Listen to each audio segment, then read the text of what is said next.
Hey everyone, this is Mace1370 here for a full block 8-4 of Dragon's Maze Gatecrash Return to Ravnica. Um, hmm. So I think Pontiff of Blight is a very strong card that we can take. It is definitely quite powerful if you can lay it down and survive pretty well after turn 6. Carnage Gladiator is very strong as well. I think Pontiff of Blight is probably better than it. Feral Animist is okay. It's much better if you can nab up enchantments like what's it called, Madcap Skills, etc. Debt to the Deathless might be a little more playable than I gave it credit for. I don't think it's that great. Drown in Filth, pretty situational, will usually table. Robovolt Maca, pretty decent card, but not really a first pick given that we have Carnage Gladiator and Pontiff here. Pilfered Plans is pretty good. There's always like Golgari Guildgate. Overall, I think this pack is a little weak, but we'll take our rare and be happy. And having triple Cluestones in these packs definitely leads to some empty decks. Okay, so between Tithe Drinker and Sin Collector, I think, for this pick, not much else is really standing out to me. Protect and Serve is pretty good. Morgue Burst is okay, so is Battering Crisis, but I think the pick is definitely just Tithe Drinker, and we will look to be Orzhov if possible. I guess they took a rare, so no signals yet. Tithe Drinker is amazing. I've been very impressed with this card every time I've played it or played against it. Sin Collector is fine too, but I think Tithe Drinker is definitely a step above. So here, there's another Higher Torture. Skylasher is pretty good. I don't think it's worth anything because it's only a rare. I'll go check. Okay, it's not. Yeah, it's only worth like a ticket at most. So here, let's see. I mean, maybe this is a green signal that Skylasher and Alive and Well are here. I don't know how good this actually is in draft. In constructed, it's obviously very good. I kind of want to just take Profit and Loss. Yeah, I think I'm taking Profit and Loss. It fits with the black-white theme that we have going so far. I'm going to keep in mind that green might be open, though. And so we'll eyeball the packs and see if maybe there's another signal that indicates we should go in that direction. Here, don't really see any green worth taking. There's Ceruli Gatekeepers, but not really looking to go that direction. Render Silent is not that exciting. Wear and Tear is, I think, a sideboard card. Nivik Cyclops is not bad. Weapon Surge is fine. I think I'm just taking Fatal Fumes. It's kind of a clunky removal spell, but it is removal. And that lets us stay along the black-white plan. Here we have another Profit and Loss, which I could take. We could also take Dimir Guildgate. There's a Orzhov Cluestone. Crypt Incursion I don't think is a real card. Maze Glider is fine, but we haven't really taken much blue yet. I don't have experience playing with this card, so I'm kind of curious to see how it is. So I guess we'll take it here. I don't really know if it's a card worth having multiples of. And here we have an Orzhov Cluestone, a Selesnya Guildgate, a Pilfered Plans. I guess I'm taking Pilfered Plans. Well, actually, maybe I'll just take the Orzhov Cluestone just to potentially have fixing for later. I don't know if I'm going to be blue or not. We've gotten maybe a little bit of blue that's come through. Actually, now that I'm looking at this, I could just take Toil and Trouble. Toil is kind of just basically divination. It does nug you a bit. Yeah, actually, I'm going to take Toil and Trouble. Worst case scenario, we can just play the black half of this, and it's basically Sign in Blood. Interesting. Okay, so here we have Woodlock Crawler, which I like. So here's a decent blue signal, and there's a Maze Abomination here as well, which is pretty nice. Don't know if I'm ready to take another 6-drop since we already have one. I think I'm going to lean towards the Woodlock Crawler because this guy's pretty sweet. Runner's Bane is fine too. The fact that that's still here means that blue might be open. An interesting thing with this draft format is if you're base, like let's say we're base Orzhov. I don't know if we are. It looks like we just have a lot of black. But let's say we were base Orzhov. Orzhov is a Pack 2 guild, and normally you really don't pay attention to signals that you pass so much as signals that you receive, at least in a typical draft format. But in this draft format, I feel like you maybe need to pay attention a little more to the signals you're sending if you think you're going to go into a guild that is in Pack 2, because you want to get good gold cards for your base guild, whatever that is, and making sure that you sufficiently cut that guild in Pack 1 so that you get it in Pack 2 might be a concern. So here we have another Maze Abomination and a Runner's Bane. To be fair, I guess I haven't seen that much white. We have these profit and losses, and we have the Tithe Drinker.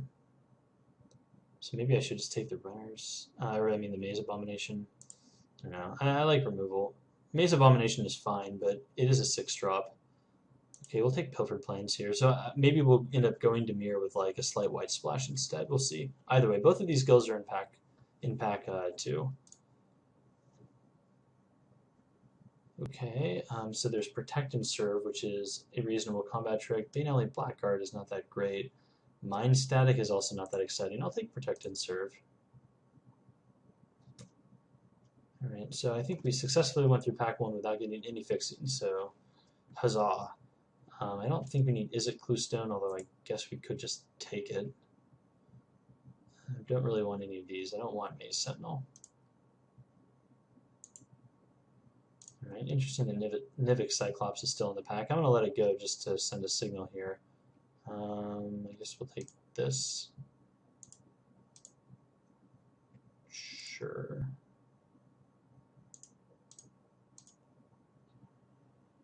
Wow, last pick Runner's Bane.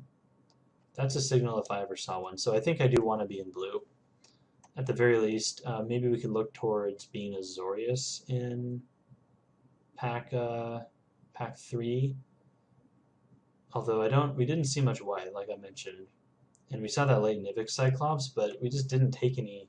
We just didn't see much other Is It though. I mean, like I think it might be open. Maybe it just wasn't opened. But I think we could be Is It if we wanted to be. Alright, well this is a pretty compelling reason to stick to the blue-black plan. Night Veil Spectre is amazing. I wouldn't mind getting a Basilica Screecher or a Death's Approach, but Night Veil Spectre is definitely a cut above. There's a Dimir key rune here that might wheel. Overall, a fairly decent pack for us. It's cost sort, and yeah, I don't know about these profit and losses. These are definite maybes. At this point, I'm kind of looking more towards being Dimir, though. Wow. Well, there's a lot of good cards in this pack. There's Syndic of Ties, Thrall Parasite, Denrovahor, and White of Precinct 6. All of these are great. I don't know if any of them will wheel. I'm going to take a Godless Shrine because Godless Shrines are awesome, and they might help us splash like Tithe Drinker and such, and we don't have any fixing yet. This might be an unconventional pick just because, I don't know, it is worth a couple tickets, but that's why I'm taking it. Basilica Screecher, pretty good, better than Dimir Key Rune, I think. Happy to grab that guy up, keep my curve low. I'm debating about hiding these profit and losses, I'm not so sure. I like Dimir Charm a lot. Devour Flesh is pretty good, so we'll take a Dimir Charm for sure.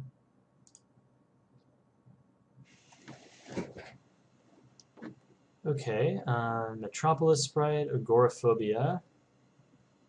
So we have very little white at this point. Taking a Dimir Gate could be indicated. Have not seen any Orzhov gold cards, seen like 1 or 2 Dimir ones. So I'm debating between Metropolis Sprite and Agoraphobia. Our curve does seem pretty low. I kind of like the spread here. Give me another creature to get some early beats in. Agoraphobia is not bad either though. But our creature count's only at 6 right now, so taking a creature there seems good to me. Okay, well, I think we're getting pretty hooked up here. Mind Eye Drink, Balustered Spy, Metropolis Sprite. I think Balustered Spy is probably the pick. He's a good 4-drop. Mind Eye Drake is pretty sweet, and we don't have any 5s yet. But I think Spy is probably a little bit better. So we'll take the Spy. Well, this pack is a little empty. It's a very late Wojak Halberdiers. I guess our pick is between Leyline Phantom and Shadow Alley Denizen. Not sure if I like the Shadow Alley Denizen here. We have a few black creatures, but I'm not a fan of this card. Leyline Phantom actually does something. He's not amazing, but I think he's fine. Gateway Shade, not what we're looking to do, but Dustmantle Gold Mage is a decent 2-drop, so happy to get that guy pretty late. Alright, well, none of the cards I really wanted to wheel did, which is a little disappointing considering that there are a decent number of them here. I could take Keymaster Rogue or Millennial Gargoyle. Pick between 2 fairly mediocre creatures. Well, I guess Keymaster Rogue might be a little bit better. Okay, so Thrill Parasite or Syndicate Enforcer? Probably just Thrill Parasite. He's cheap. He has Extort. I like all those things. Corpse Blockade is certainly playable. I don't really want a Horror of the Dimmed or a Merfolk of the Depths. Do I want an Immortal Servitude? Not really, but I guess I'll take it. Wow, an Agoraphobia Wield, so I guess it was not a decision at all. Interesting. Sadly, we didn't get any Sages or Denizens, so we will not be comboing off with Mortis Strider and Corpse Blockade. Alright, so I think we have a pretty decent shell here going into pack 3. I'm going to be looking for flyers, basically, probably in the 3 slot. Or removal. Assassin's Strike is not bad. Frostborn Weird is pretty good as well. We don't have any guild gates, so I'm not sure if I can justify taking over Jailbreaker. We have a decent amount of blue, so playing a double blue card might not be unreasonable. Let's see, am I really playing all of these guys? I don't know about Protect and Serve. And honestly, I don't know about Profit and Loss. We have quite a few like little tricks and stuff as it is. Toil is also a maybe. Like I'd rather just run Pilfered Plans.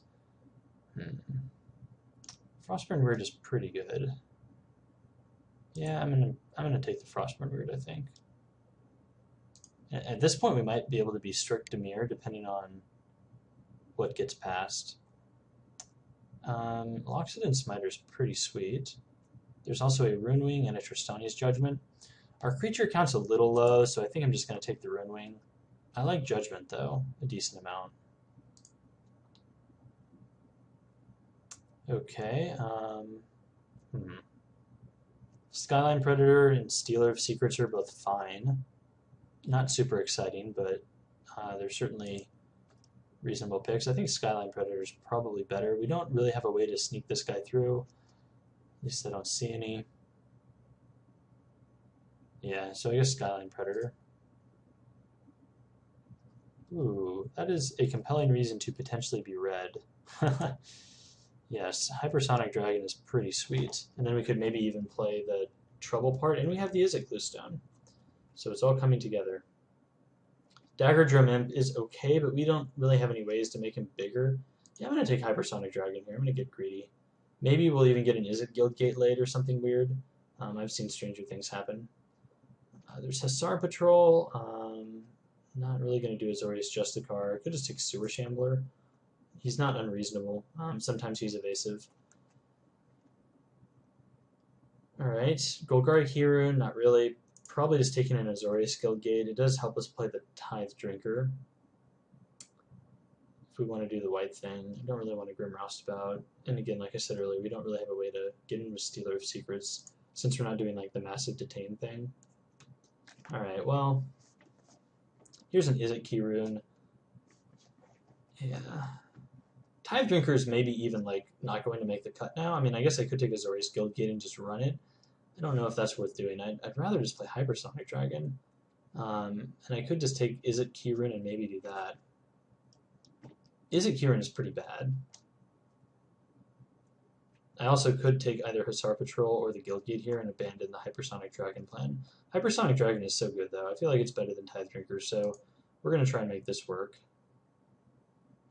This and the Cluestone, 2 red sources, so it's definitely possible. And we still have like another pack or two, I think, to get an Izzet Guildgate. Nothing here. Don't really want Mind Rot.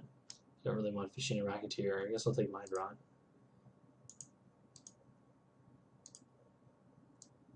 Alright, well I guess no Guildgate. The Azorius Arrestor came around. I don't think I'm going to play it though. I just don't have that much white.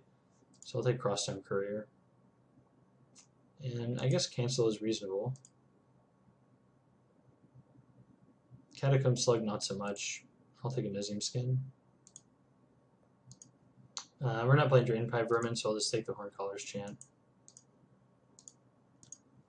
I guess I'm taking Deviant Glee here. Interesting that we didn't see any Tower Drakes or Sunspire Griffins or Vassal Souls. I was expecting to just see like maybe some of them. As I said earlier, the white did not appear to be open, which is kind of why I shaded away from it. Can't remember if there was an opportunity to take an Izzet Guildgate earlier. I'm sure there probably was.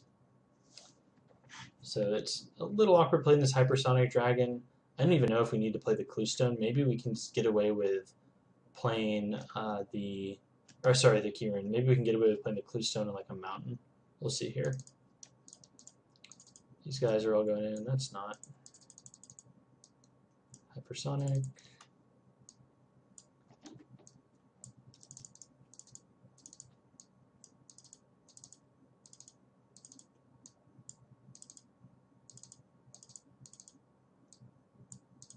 Probably running Agoraphobia. We'll see.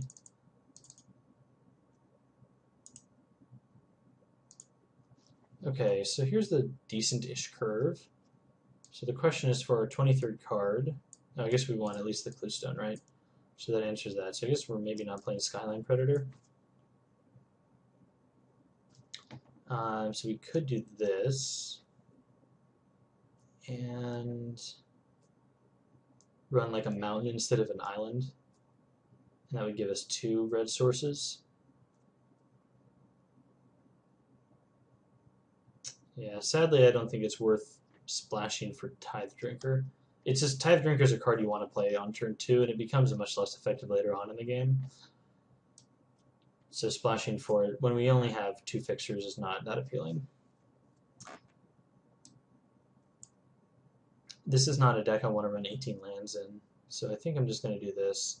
We could take a card out to put the Is It Keyrin in, but what would we take out? We have 15 creatures, so it would maybe be something like Agoraphobia, or maybe like I like Runner's Bane.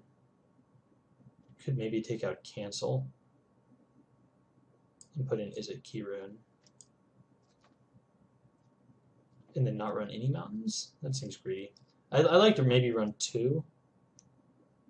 They can still cast Frostborn weird. Or, I mean, sorry, 1 mountain. And maybe 3 sources, that's good. Let's see what Moto suggests. Wants 2. I think that's a little ambitious. Let's do 8/8, because we have a double black card here. So I want at least 8 black sources.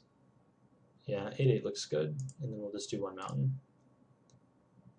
And then we have 2 additional blue sources via our key runes / Cluestones. We have the double blue. Yeah. Could even maybe do that. And then this gives us, nah. We'll do 8/8. 8/8's fine. Okay, on to round 1.